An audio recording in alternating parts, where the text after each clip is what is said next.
its military adventures in a number of different countries, but appears to be on the brink of something big, maybe an intervention in Venezuela.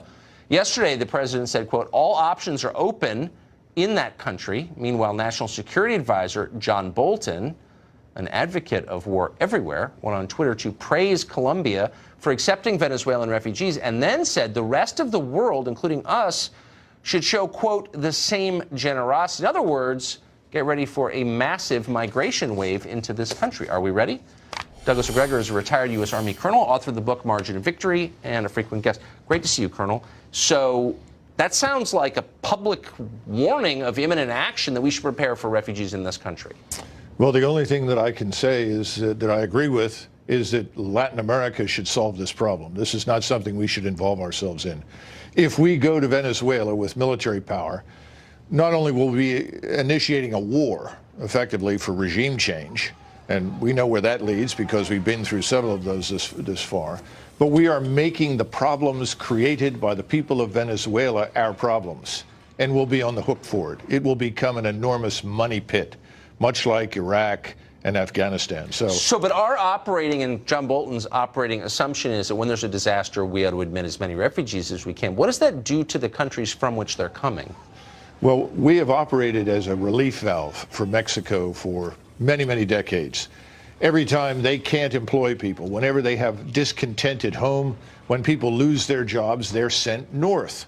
And so we have actually relieved the pressure on the Mexican government to do anything about the social inequities, the lack of social justice, the criminality, and the problems in the country. And this is exactly what you will see in other Latin American countries like Venezuela. So how are we making it better if we allow the mismanaged, in some cases, criminal governments of these countries to continue without being challenged by their populations, because their populations don't live here? Look, first and foremost, the foundation for any successful foreign policy towards Central America and South America is a secure southern border.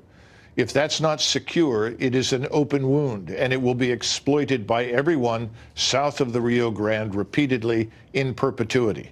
So we've got to secure that border first. And by the way, if we go into Venezuela, it's going to cost us an enormous sum of money that dwarfs the cost of securing the southern border. But isn't it racist to secure our borders? No. In fact, you don't have a country without borders. And we have plenty of evidence all over the world that walls, border fences, troops on the border work. They preserve the security of the population they protect. They also ensure the rule of law in many cases. Israel's done this very successfully. The Hungarians have done so very successfully. We need to do the same thing, because if you don't, eventually you lose your country. You just named two countries that don't hate themselves, whose leaders think it's their job to take care of their country. That's right. I wish we had that. Colonel, great to see you. Thank you very much. Richard Painter.